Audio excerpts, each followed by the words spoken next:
Peselingkuh adalah pengkhianat. Laku selingkuh adalah bentuk pengkhianatan yang sangat nyata. Setidaknya ada beberapa hal penting yang telah dikhianati. Yang pertama adalah pengkhianatan terhadap tujuan pernikahan.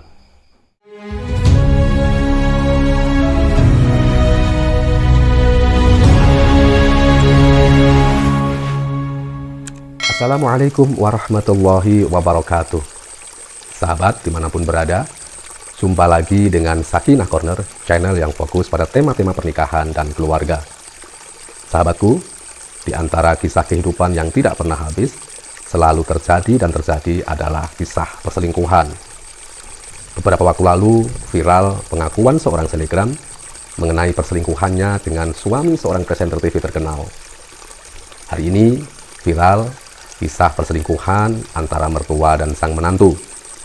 Hari ini juga viral mengenai laporan seorang istri kepada pihak polisi tentang dugaan perselingkuhan sang suami yang kebetulan seorang ustadz di Jawa Timur. Besok entah kisah perselingkuhan siapa lagi.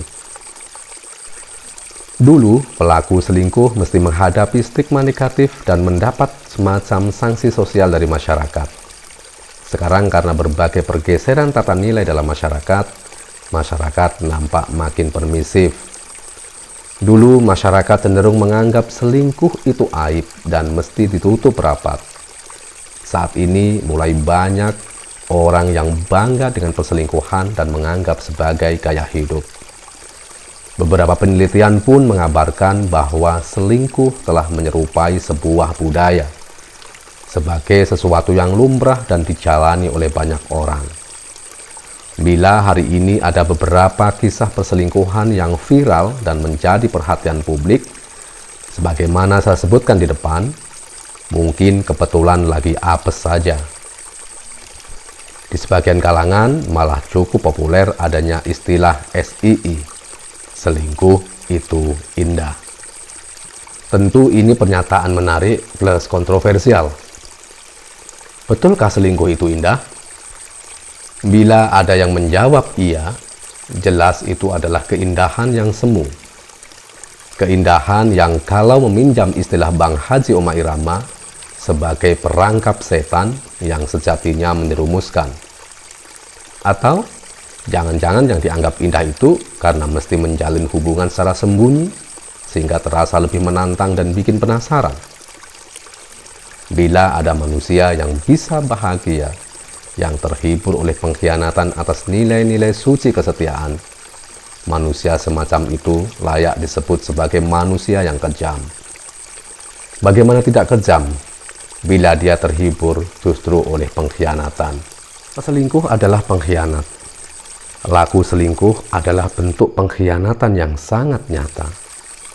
Setidaknya ada beberapa hal penting yang telah dikhianati. Yang pertama adalah pengkhianatan terhadap tujuan pernikahan. Saat seseorang memutuskan untuk menikah, tentu mereka bersepakat ingin berbagi kebahagiaan dan ketentraman. Kebahagiaan dan ketentraman yang ingin diwujudkan pastinya kebahagiaan dan ketentraman bersama. Pada saat yang sama, karena hidup hanyalah perguliran dari dua keadaan, susah senang, duka bahagia, mereka juga berbagi penderitaan, kesedihan, air mata, dan semacamnya.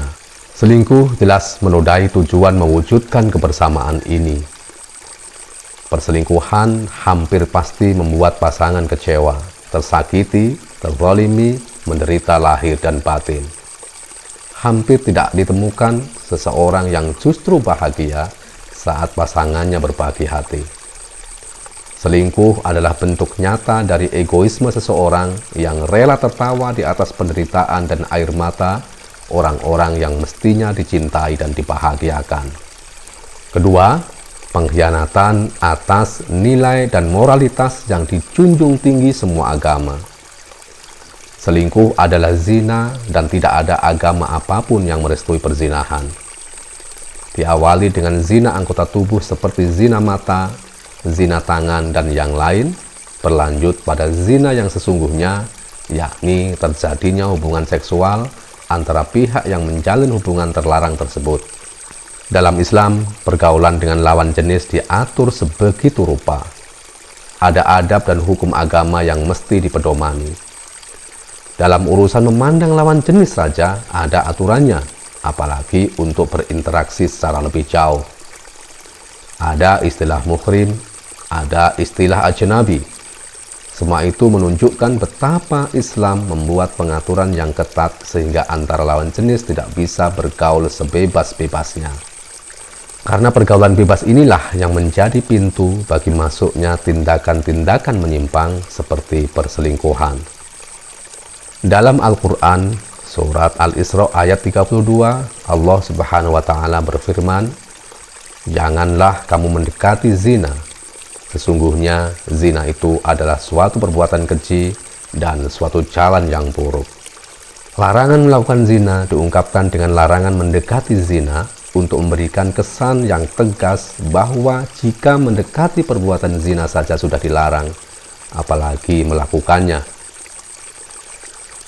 Walhasil, bagi siapapun yang ingin menikmati kebahagiaan sejati, tiada pilihan lain, jangan pernah berselingkuh.